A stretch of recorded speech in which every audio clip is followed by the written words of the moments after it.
नमस्कार दोस्तों, good evening to all of you. तो आइए आज की चर्चा और आज की सेशन को प्रारंभ करते हैं। आज बहुत ही सारगर्भिक और बहुत ही सटीक तरीक़ों से हम लोग आधुनिक भारत को पढ़ने वाले हैं, जो कि आईएएस के प्रीलिम्स और मेंस और अन्य स्टेट पीसीएस के जो प्रीलिम्स मेंस का जो एग्ज़ाम होते हैं, जिसमें भी जो रिटन एग्ज़ाम हो उसके लिए बहुत ही यूज़फुल ये सेशन रहेगा। और मैं उम्मीद करता हूँ कि आप लोग बहुत ही इंटरेस्टिंग से और बहुत ही एक रुचि लेकर इस विषय को पढ़ने वाले हैं। तो हम देखते हैं और समझेंगे कि किस प्रकार मॉडर्न हिस्ट्री पढ़ने का अप्रोच रखना चाहिए, जिससे कि सरप्लस जो प्रश्न है हम सही से सही करें। एक समझ और एक अंडरस्टैंडिंग, एक अपने अंदर विज़न तैयार करते हुए सभी आयामों को और सभी पक्षों को समझेंगे, और हम सिर्फ और सिर्फ उस बिंदु पर अधिक ध्यान केंद्रित करेंगे जहां से प्रश्न आने की संभावना अधिक हो, या तो अन्य तरह के एग्जाम में पूछे गए हैं या गेस वर्क के आधार पर वो प्रश्न कैसे डेप्थ में जाकर वहां से पूछ लिए जाते हैं, उसको हम अपने संज्ञानात्मक केंद्र पर रखकर आपको बताने का प्रयास करेंगे। तो आइए आज की चर्चा को देर ना करते हुए क्लास को प्रारंभ करते हैं। जब हम लोग मॉडर्न हिस्ट्री पढ़ने के ओर मुड़ते हैं तो सबसे पहले यहाँ से देखते हैं कि 1526 ईस्वी में जो मुग़ल शासक है, जो मुग़ल साम्राज्य था, उसकी स्थापना होती है। और उसमें अन्य तरह के क्रमिक रूप से व्यवस्थित तरीके से बहुत तरह के शासक हैं जो अपना योगदान देते हैं। अपने शासनकाल में एडमिनिस्ट्रेशन, पॉलिटिक्स और इकोनॉमिक्स, कल्चर आदि व्यवस्थाओं को बहुत ही अच्छे से या ना भी अच्छे से बोल सकते हो चलाने का प्रयास करते हैं। तो यह एक क्रमिक विकास था कि बाबर चूँकि मुग़ल बादशाह का संस्थापक होते हैं, बाबर, हुमायूं, अकबर, जहांगीर, शाहजहां, औरंगजेब, इस तरह से क्रमिक विकास से होते हुए मुग़ल शासक लगभग भारत पर अधिक समय तक क्या किया, शासन किया। अब इसके बीच के बाबर से लेकर बीच के जितने भी शासक हैं उनके बारे में ना पढ़कर डायरेक्ट हम आते हैं कि मुग़ल शासक औरंगजेब जब सबसे शक्तिशाली और कट्टरपंथी मुस्लिम में अगर कोई शासक रहा है तो वो रहा है औरंगजेब। और औरंगजेब की जब मृत्यु होती है 1707 में, तो उसके अधीन रहने वाले जितने भी छोटे छोटे शासक थे वो अपने आप को स्वतंत्र करने का प्रयास किए। यानी उसके अधीन रहने वाले जितने भी सामंती थे, जितने भी फ्यूडलिज्म था, जितने भी शासक थे आदि, सब सोचे कि अब क्यों ना हमारा जो शासन है वो स्वतंत्र हो, इस क्षेत्र का शासक हम स्वतंत्र पूर्वक करें। वही महत्वाकांक्षा भारत को, चूँकि धीरे धीरे एक भारत से ना होकर अनेकों भारत अनेकों क्षेत्रों में टूट गए, और यही रीज़न है कि टूटे हुए भारत पर ब्रिटिश ईस्ट इंडिया कंपनी और यूरोप से आई अन्य कंपनियों को यहाँ पर शासक बनने में या अपने साम्राज्य की नींव डालने में सहूलियत प्रदान होगी। तो इन सभी आयामों को ही बहुत ही अच्छे और व्यवस्थित तरीक़ों से हम लोग जानने का प्रयास करेंगे। तो सबसे पहले भारत में जब यूरोपियन कंपनियों का आगमन देखते हैं तो उसका एक क्रमिक व्यवस्थित रूप से आना हुआ है।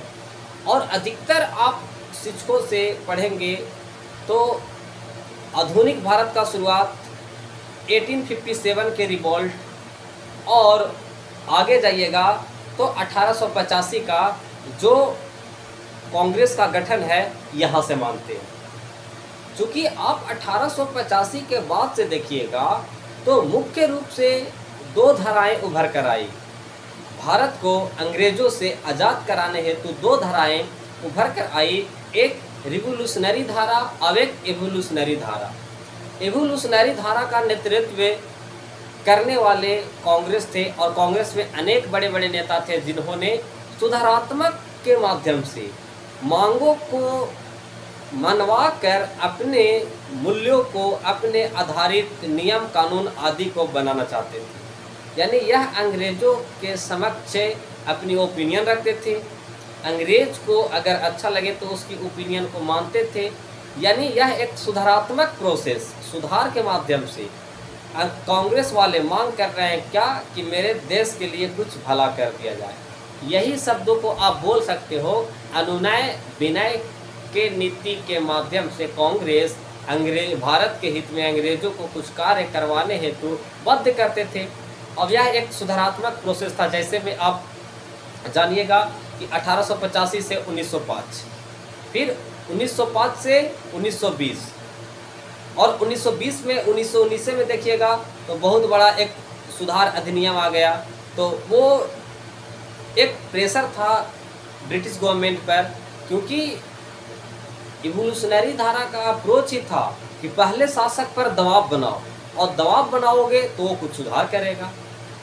अब देखिएगा कि 1885 से 1905 के बीच में यह एक कार्यक्रम चला। फिर 1905 से लेकर 1920 और उसके अधीन 1909 में मार्लियामेंटो सुधार आ गया और मार्लियामेंटो सुधार के अंतर्गत भारतीयों को कुछ रियायतें मिली। फिर 1910 से चलिएगा तो 1920 और 1920 से फिर 1930, फिर 1930 से 1942 और फाइनली 1947 में देश आज़ाद हो गया। तो यह एक सुधारात्मक प्रोसेस था। इसमें अंग्रेजों के समक्ष बातों को मनवाने हेतु कुछ बातें बनती थी। अंग्रेजों और वर्सेस भारतीयों के बीच कुछ समझौते होती थी और समझौता का ओपिनियन और तात्पर्य यही होता है कि 100% आपकी बातें नहीं मानी जाएगी, कुछ बातें उसकी मानी जाएगी तो कुछ बातें आपको रहेगा उसमें। तो ये एक इवोल्यूशनरी प्रोसेस था जिसके माध्यम से भारत को आज़ाद कराने हेतु कांग्रेस वाले लोग क्या करते हैं कि अपना कंट्रीब्यूशन देते हैं। और फिर दूसरा धारा देखिएगा तो रिवोल्यूशनरी मीन्स क्रांतिकारी धारा था, जिसमें बंगाल का मास्टर सूर्य सेन के नेतृत्व में एक क्रांतिकारी लोग थे जो देश के आज़ादी हेतु आक्रामक रूप भी अपनाने का ये लोग संकल्प थे। उसी में आप देखिएगा कि HRA हिंदुस्तान रिपब्लिकेशन एसोसिएशन बना। फिर अन्य प्रकार के देखिएगा कि वीर सावरकर का भी कुछ इसमें योगदान माना जाता है राष्ट्रीय आंदोलन में, और ऐसे बहुत सारे संगठन थे। इसी संगठन से उपजा हुआ एक संगठन था गदर पार्टी, जिन्होंने अपनी पार्टी का गठन सैन फ्रांसिस्को में किया 1913 में लाला हरदयाल के नेतृत्व में, और इसके अतिरिक्त और भी भारतीय थे। तो इन सभी का योगदान से गदर पार्टी खड़ा हुआ था। गदर पार्टी का कॉन्सेप्ट अगर समझिएगा तो आपको बहुत ही इंटरेस्टिंग और मज़ेदार लगेगा। गदर, जब सैन फ्रांसिस्को में अमेरिका में इस पार्टी का गठन हुआ तो बहुत सारे वहाँ भी अंग्रेज थे, पूछते थे आपका पार्टी गदर पार्टी, इसका मतलब क्या है, आप इस पार्टी को गदर नाम क्यों दिए हैं। तो बहुत सारे भारतीय नेता थे, ये लोग अपनी भाषा में समझाते थे कि इस पार्टी का चूँकि गदर नाम इसलिए रखा गया है कि इसका काम ही है गदर मचाना, और गदर वहाँ मचाना जहाँ पे गैर कानूनी रूप से अंग्रेज भारत में रह रहे हैं। और फिर देखिए गदर पार्टी का रोल बहुत अच्छा रहता है भारत में राष्ट्रीय आंदोलन के दौरान। तो ये चीज़ें हैं जो इवोल्यूशनरी और रिवोल्यूशनरी दो धाराओं को रिप्रेजेंट करने वाले अलग अलग लोग हैं।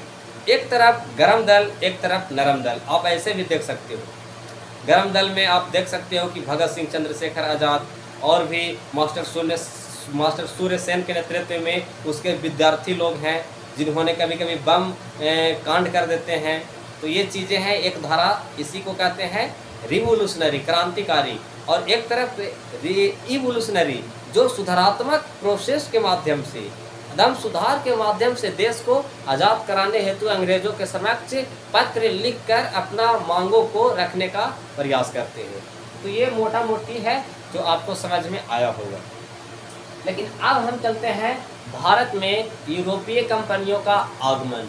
जब भारत में यूरोपीय कंपनियों का आगमन पढ़ते हैं तो हमारे दिमाग में यह दृष्टिकोण बनना चाहिए कि कौन कंपनी है जो किस क्रम अनुसार आया है, क्योंकि ये प्रश्न बहुत सारे एग्जाम में पूछे जा चुके हैं। और यहाँ से प्रश्न बनने की प्रवृत्ति हमेशा ही प्रबल होती है। तो आप देख सकते हैं भारत में यूरोपीय कंपनियों का आगमन, इसमें सबसे पहले कौन आया?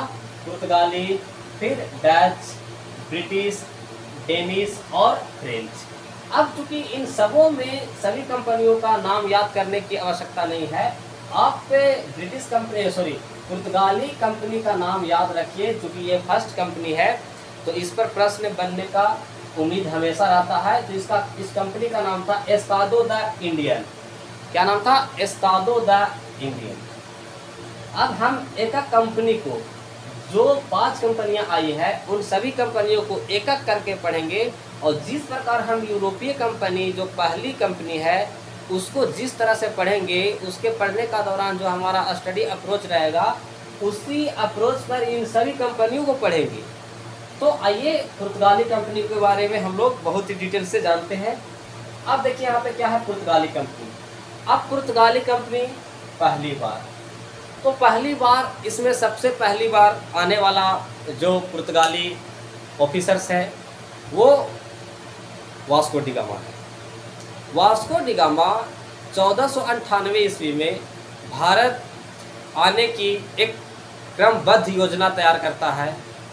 चूँकि भारत जब 1498 में आते हैं तो भारत आने के दौरान में इसे बहुत सारी कठिनाइयों का सामना करना पड़ता है।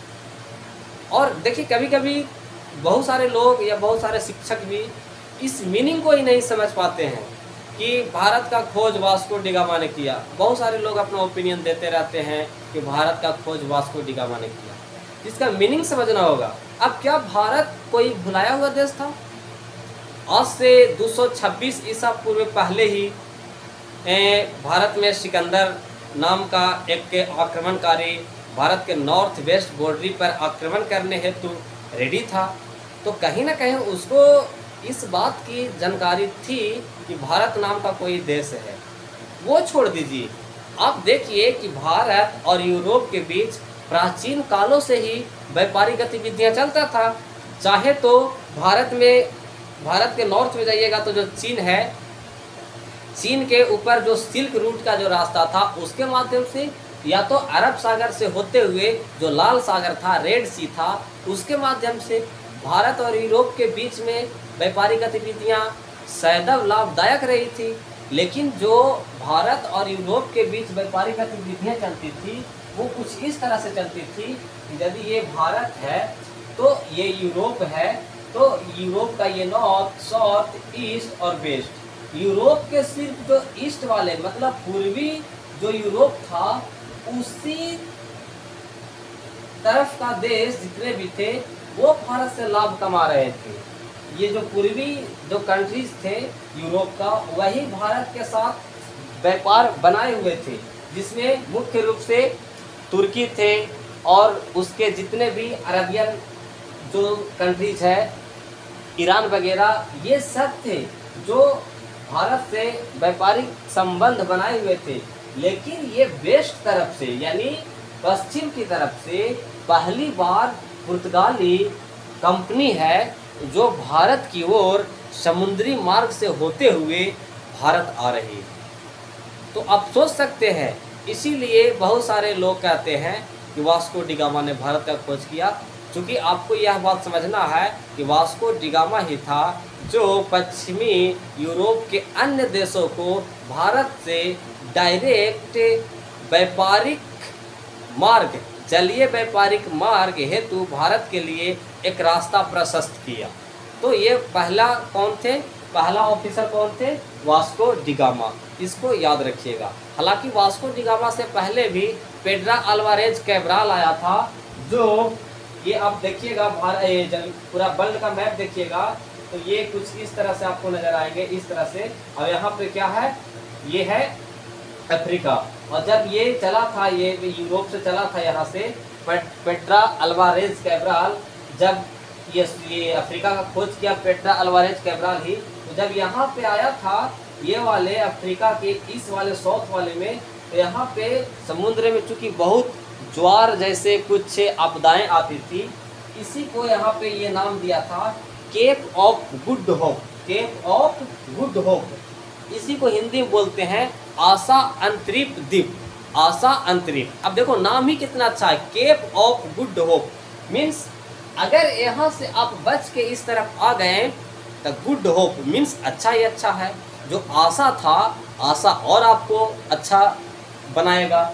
इस तरह से यहाँ पे बहुत सारे समुद्री ज्वार उठता था, अगर यहाँ से बच के आप निकल गए तो यहाँ आ जाएंगे आप ईस्ट तरफ, और ईस्ट में ही क्या है, भारत है, जहाँ पे भारत है, इंडोनेशिया है। तो इस तरफ आप आ गए तो कहीं ना कहीं व्यापारिक रूप से लाभ ही लाभ आपको होने वाला है। तो ये चीज़ें हैं जो आपको समझ में आ गया होगा कि पेड्रा अल्वारेज कैब्राल ही था जिन्होंने केप ऑफ गुड होप का खोज किया, और इसे ही माना जाता है कि अफ्रीका का खोज किया, और इन्होंने ही किया। तो पहली बार पुर्तगालियों में, तो पहली बार कौन, वास्को डी गामा, आपको याद हो गया होगा। आगे देखते हैं। अब पुर्तगालियों में प्रमुख जो पुर्तगाली ऑफिसर्स थे वो कौन कौन थे, उस पर एक नज़र डाल लेते हैं। तो पहला अल्मीडा, दूसरा अल्बुकर्क, तीसरा Nuno da Cunha, Nuno da Cunha. Almeida का क्या योगदान है, तो अल्मीडा फर्स्ट गवर्नर, पुर्तगालियों का अगर पहला गवर्नर कोई था तो वो था कौन, अल्मीडा। अल्मीडा ही जो था पुर्तगालियों का पहला गवर्नर था। तो इसके बारे में ये चीज़ें जान गए। इसके अतिरिक्त और क्या याद रखना है अल्मीडा के बारे में, कि अल्मीडा ही था जो कोचीन में अपनी पहली व्यापारिक कोठी स्थापित किया था। पहली व्यापारिक कोठी स्थापित करने का श्रेय अल्मीडा को ही जाता है कोचीन में। और दूसरा जो इन्होंने एक और काम किया, यह एक पॉलिसी चलाई जिसे नाम से जाना जाता है blue water policy. Blue water policy, blue मतलब समुद्र का पानी ब्लू होता है ना, तो वही को ब्लू वाटर पॉलिसी। इसके अंतर्गत क्या था कि एक पद्धति चलाया जिसे कहते हैं कारतेज पद्धति। कारतेज मीन्स क्या था, एक लाइसेंस, ट्रेडर लाइसेंस।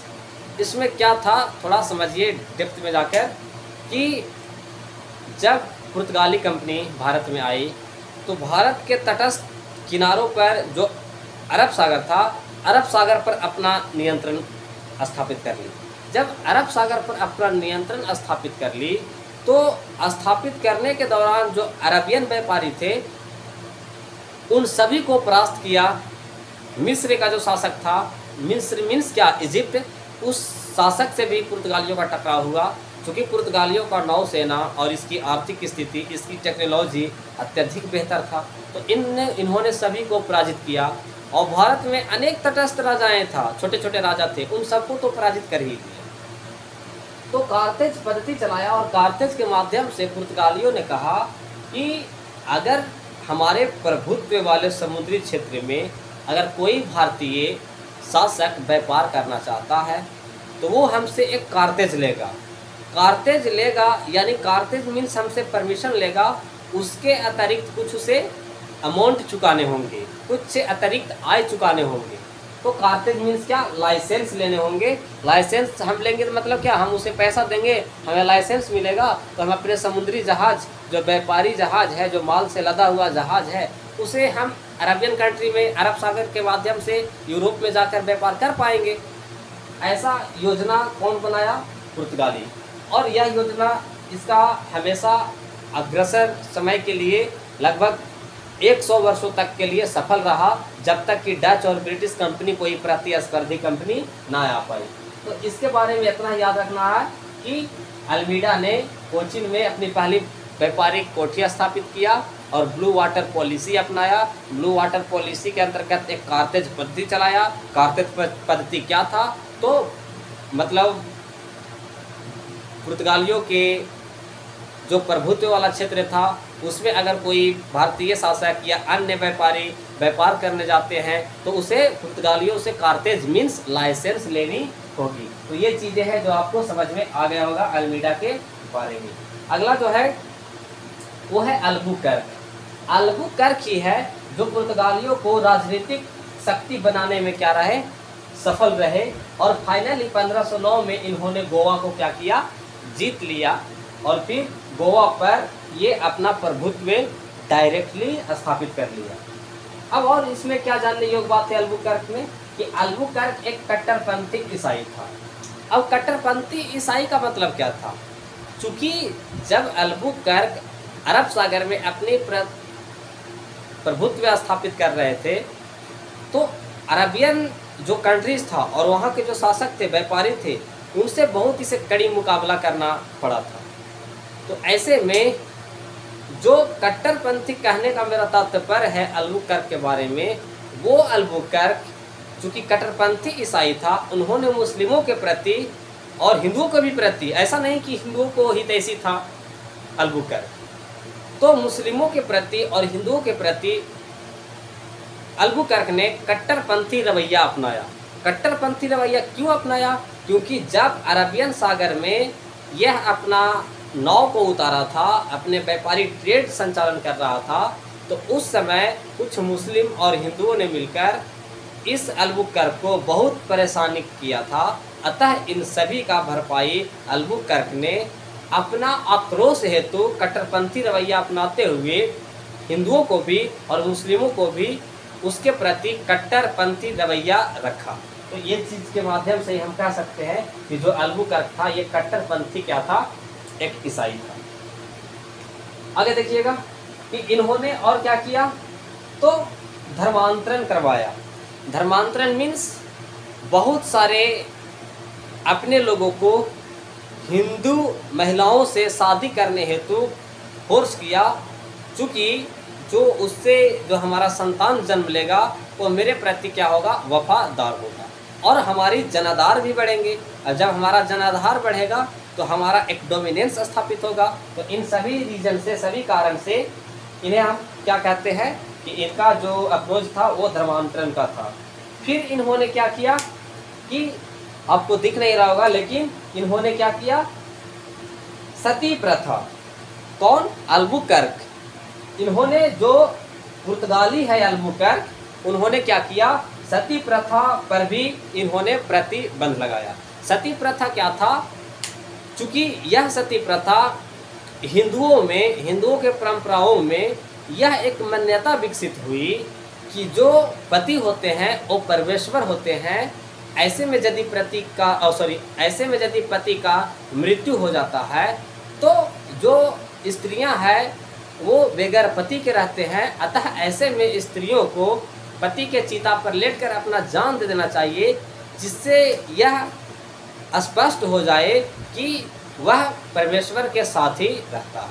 और इन सभी पॉइंट बिंदुओं को आग देने वाले अंदर से कुछ धार्मिक ग्रंथ थे, जैसे में पुराण, महाकाव्य, रामायण आदि जैसे में भी सती प्रथा को एक बहुत प्रोमिनेंट माना गया, एक बहुत ही स्टैंडर्ड और बहुत ही एक रीति रिवाज और कल्चर से जोड़कर इन सभी ग्रंथों में इसका स्पष्टीकरण जो किया गया, इसे पॉजिटिव वे में किया गया। तो इस आयाम को आपको समझना है। फिर देखिएगा कि ये जो पुर्तगाली है अल्बुकर्क, यह पहला व्यक्ति नहीं है जिन्होंने सती प्रथा पर पाबंदी लगा रहा है। क्योंकि इसके पहले आप देखिएगा कि जो अकबर था, अकबर भी सती प्रथा को पाबंदी करने पर बहुत जोर दिया, लेकिन अकबर और औरंगजेब में फ़र्क ये है कि अकबर कोई कानूनी प्रावधान नहीं किया, लेकिन औरंगजेब अपने शासनकाल में कानूनी प्रावधान के माध्यम से यह स्पष्ट कर दिया कि यदि सती जैसे बुराई अप्रोच को कोई अपनाते हुए पाया जाता है तो उसे हम क्या करेंगे? सजा देंगे।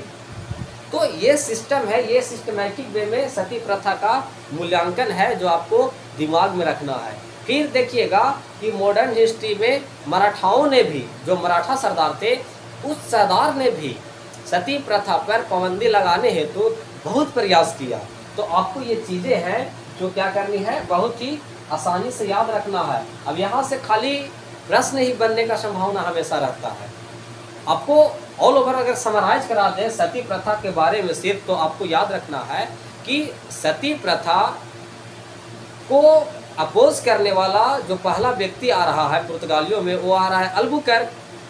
और अल्बुकर्क जो है सती प्रथा का समाप्ति करने वाला यह कोई पहला व्यक्ति नहीं है। इसके पहले अकबर, चूँकि अकबर कानूनी प्रावधान नहीं किया, वह लोगों को समझा बुझा कर सती प्रथा को समाप्त करने हेतु ध्यान केंद्रित कर रहा था, लेकिन अकबर का ही वंशज औरंगजेब ने कानूनी प्रावधान के माध्यम से क्या किया कि सती प्रथा जैसे बुराइयों को मिटाने का प्रयास किया। चूँकि आधुनिक भारत में आप देखेंगे तब मराठा सरदारों ने भी सती प्रथा को खत्म करने हेतु जोर दिया, लेकिन सती प्रथा का सिस्टमैटिक वे कुछ ऐसा बनाया गया था कि हिंदू रीति रिवाजों में यह मान्यताएं थी कि जो पति होता है वो परमेश्वर होता है, और यदि परमेश्वर का मृत्यु हो जाए तो स्त्री अकेले रहेगी। ऐसे में स्त्रियां भी पति के चिता पर जलकर जान दे देती है तो उसे स्वर्गलोक में ईश्वर की प्राप्ति हो जाएगी। और इन सभी बिंदुओं को चिंगारी देने वाले जो थे कुछ धार्मिक ग्रंथ थे जैसे महाकाव्य, रामायण, पुराण, इन सबों में इस बात को बहुत ही प्रोमिनेंट माना गया था। तो इस चीज़ को, इस आयाम को आपको याद रखना है अच्छा से। तो ये चीज़ें हैं जो आपको याद हो गए होंगे। आगे देखते हैं। अब ये चीज़ें हैं जो आपको पूर्णतः साफ हो गए होंगे। अब दूसरा है जो है नूनो डी कुन्हो। अब पुर्तगाली का जो तीसरा ऑफिसर है और नूनो डी कुन्हो, और नूनो डी कुन्हो जो है इन्होंने गोवा को पहली बार क्या किया, कैपिटल बनाया। आपको से प्रश्न पूछा जाएगा कि पूर्णतः गोवा को किसने जीता, तो अल्बुकर्क। गोवा को राजधानी किसने बनाया, कैपिटल किसने बनाया, तो नूनो डी कुन्हो ने बनाया। तो ये चीज़ें याद रखना है। अब यहाँ पे याद रखना है कि जब अल्बुकर्क ने गोवा को जीता तब शासकों का नज़रिया क्या था, यानी जब शासकों का अप्रोच क्या था, यानी जो नज़रिया था वो क्या था। तो देखिएगा कि एक तरफ बीजापुर का सुल्तान था और एक तरफ विजयनगर का राजा था। बीजापुर का जो सुल्तान था इसे क्या आदिल शाही कहा जाता था, और विजयनगर का जो साम्राज्य था वो कृष्णदेव राय था। चूँकि आदिल शाही शासक बीजापुर पर नियंत्रण रखने हेतु गोवा पर नियंत्रण रखने हेतु महत्वाकांक्षा पाल रही थी, लेकिन पुर्तगाली कंपनी चूँकि सैनिक रूप से और आर्थिक रूप से टेक्नोलॉजिकली बहुत सशक्त था, ऐसे में आदिल शाहियों का दाल ना गलते हुए फिर बीजापुर का सुल्तान जो आदिल शाही थी परास्त हो गए और पूर्णतः पुर्तगाली बीजापुर पर गोवा पर कंट्रोल करने में सफल रहे। लेकिन यहाँ पे आप देखिएगा तो विजयनगर का जो राजा था कृष्णदेव राय, इन्होंने पुर्तगालियों को अनुमति दी, में सहयोग किया कि आप चाहे तो गोवा पर कंट्रोल कर सकते हैं। अब चूँकि जो कृष्णदेव राय हैं वो क्यों अनुमति दे रहे हैं, इसको आप थोड़ा समझिए। चूँकि कृष्णदेव राय और आदिल शाहियों के बीच जो बीजापुर का शासक और विजयनगर का शासक, इन दोनों के बीच क्षेत्रीय संघर्ष था। क्षेत्रीय संघर्ष कुछ इस प्रकार था। तो यहाँ पे जो पुर्तगाली था इन दोनों का राजनीतिक इस्तेमाल किया।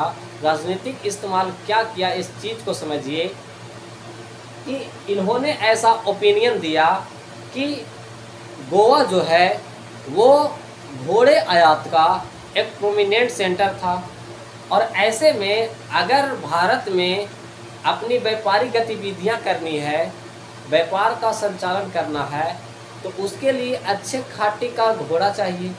और वो घोड़ा चूँकि मिलता था कहाँ से, गोवा में, उसकी आयात होती थी गोवा वाले क्षेत्र पर। ऐसे में जो कृष्णदेव राय था विजयनगर का सुल्तान, वह सोचा कि जिसकी बागडोर में गोवा है, अगर हम उससे दुश्मनी रखते हैं तो हमारे व्यापार संचालन में बाधा आएगी। अतः विजयनगर का जो राजा था कृष्णदेव राय ने क्या किया, मुगलों को सहयोग किया और अनुमति दिया गोवा जीतने हेतु। तो ये चीज़ को आपको क्या करना है, याद रखना है। अब देखते हैं कि पुर्तगालियों का भारतीय केंद्र क्या था, कोचीन था। कोचीन में फिर कौन आया, डच आया। पहले कौन है कोचीन में, पहले पुर्तगाली है, फिर कौन है, डच है, फिर कौन है, ब्रिटिश है। इस तरह के प्रश्न आपको याद रखना होगी। फिर गोवा है, दामन दीव, दादर नगर हवेली, सूरत, पांडिचेरी, पुलिकैट, मसूलीपट्टनम, नागपट्टनम, ये सारे भारतीय व्यापारिक केंद्र थे किसके, पुर्तगालियों के। सूरत में चूँकि जो आपको याद रखने योग्य बातें हैं वो ये आप याद रखिएगा कि सूरत ही एक ऐसा प्रोविनेंट सेंटर था जहाँ पे पहली बार मुगलों और पुर्तगालियों के बीच मुलाकात हुई थी। यहाँ पे अकबर को जो पुर्तगाली था उन्होंने मिला और मिलने के दौरान जो पुर्तगाली था उन्होंने अकबर को एक कारतूस दिया।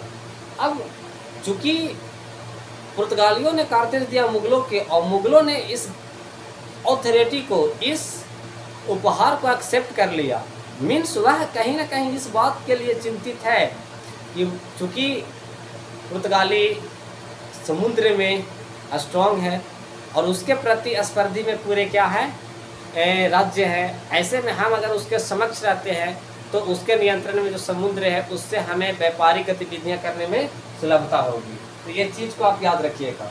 फिर सूरत में कौन कौन फैक्ट्री डाला, तो पुर्तगाली, डच, फ्रेंच और ब्रिटिश, ये सारे लोग थे। अब यहीं पे एक एडिशनल बात आपको याद रखिएगा कि जब कोचिन था तो कोचिन ये जो बंदरगाह था, इसको उभरने से पहले यहाँ पे एक प्राचीन काल का बंदरगाह था जिसका नाम था मुजरिस। क्या नाम था? मुजरिस। इस वर्ष के पीटी के एग्जाम में यही प्रश्न आया, इसको याद रखिएगा। यह क्या था? बंदरगाह। तो ये चीज़ें हो गई जो आपको बताना था। अब आगे देखते हैं कि पुर्तगाली से किसने क्या छीना। तो डच ने क्या छीना? मलक्का छीन लिया। और मलक्का चूँकि डचों का जो ध्यान केंद्रित था वो व्यापारिक थे जो ज़्यादा मसाला का व्यापार करते थे। तो ये डच ने मलक्का छीन लिया पुर्तगालियों से, और मलक्का होते हुए इंडोनेशिया पर अपना ध्यान केंद्रित कर दिया। ब्रिटिश ने होर्मुज छीन लिया। होर्मुज कहाँ है? फारस की खाड़ी में है।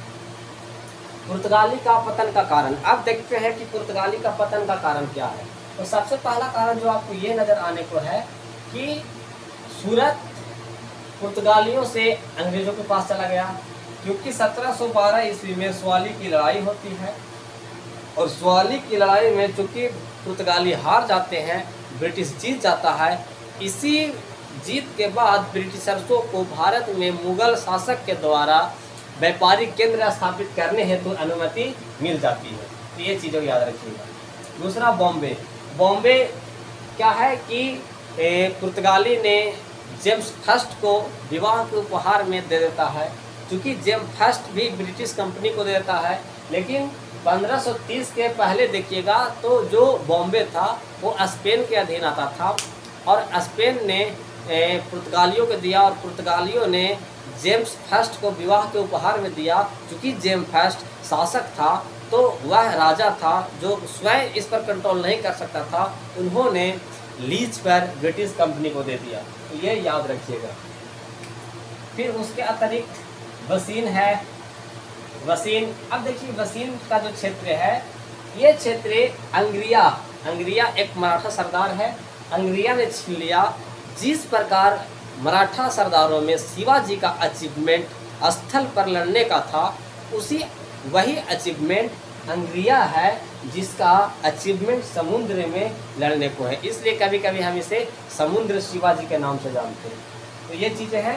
फिर आगे कोचीन डच ने छीन लिया, पुलिकैट, नागपत्तनम आदि आदि, ये सारा था जो इसका हार का क्या था, कारण था। लेकिन सबसे बड़ा कारण क्या रहा कि पुर्तगालियों का हार में, पतन में सबसे बड़ा जो कारण रहा वो ये रहा कि डच और ब्रिटिश कंपनी जैसी प्रतिस्पर्धी कंपनियों का आगमन और होर्मुज और मलक्का जैसे क्षेत्र को छीन लिए जाना, जिससे उसकी आर्थिक स्थिति में गिरावट आई, और फाइनली जो पुर्तगाली था गोवा में ही सिमट गया।